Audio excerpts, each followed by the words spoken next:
Kathy Castens. I'm a parent of 3 kids in the school corporation.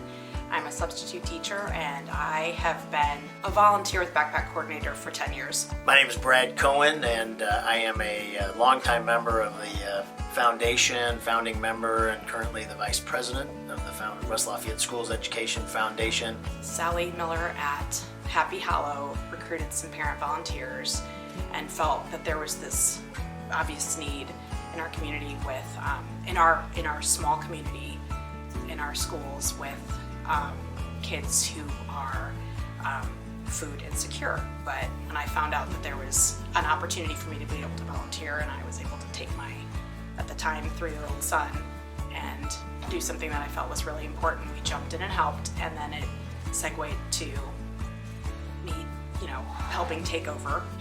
One of the great things that we have, a concept that we're excited about, is this idea of some silos that are specific to different areas of the all-around educational involvement of our West Side students, and trying to endow programs and departments. I've met some amazing people through this program, a number of volunteers who have been, grandparents of students here. We have retired teachers that have volunteered. Vera Weiser was an instrumental part of this program.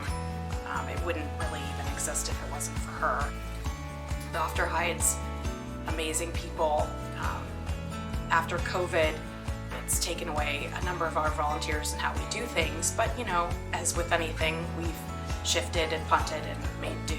We got started with a great gift from a 1957 grad, John Taylor, who gave a large gift to help with athletics. It's currently in use and doing some great things already in its very early stages. And we're looking to grow the concept of these silos. One for the arts, setting the stage, which is a new one in honor of the great years that Rocky Killian gave us, as well as looking to enhance one for sciences and STEM education, one for student wellness, and just looking to kind of continue to grow what the foundation is doing for the schools to help those departments so that they can manage in an environment where the funding is always a question mark. And so we're really excited about what the future is for the foundation, looking forward to more gifts from donors to continue to improve and enhance the education of our West Lafayette students. We now have some dad volunteers that come in, Zach Antalis, Jason Leachman. Shout out to you guys. My husband Rob, who's single-handedly taken over my part of it while I've been busy. One of the most important people that has helped us with this program passed away in the winter of 2020, Erwin Kretzmeyer.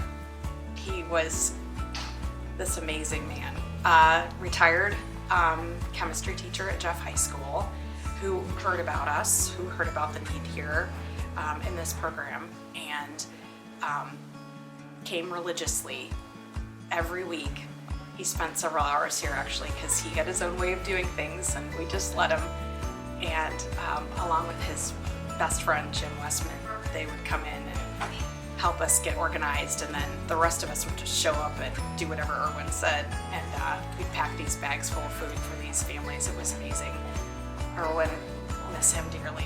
So this silos concept that we have for the overall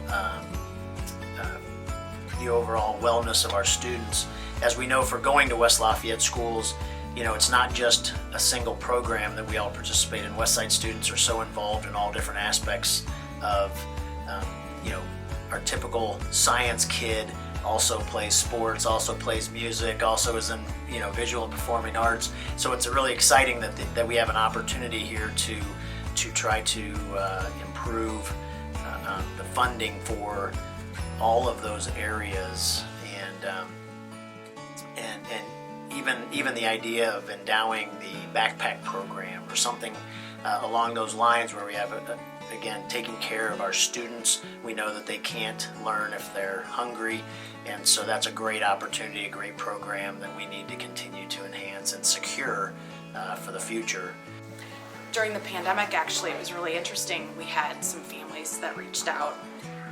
They were able to get a hold of me, and I was driving to Amberley Village, where this amazing community was shopping at Sam's Club and Payless and Walmart, and we were able to add to our own bags what we receive from Food Finders, our weekly menu of food.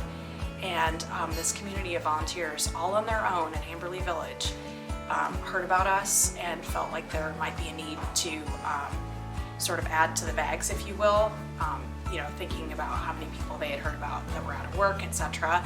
And we were fortifying these bags, if you will, from people's own donations.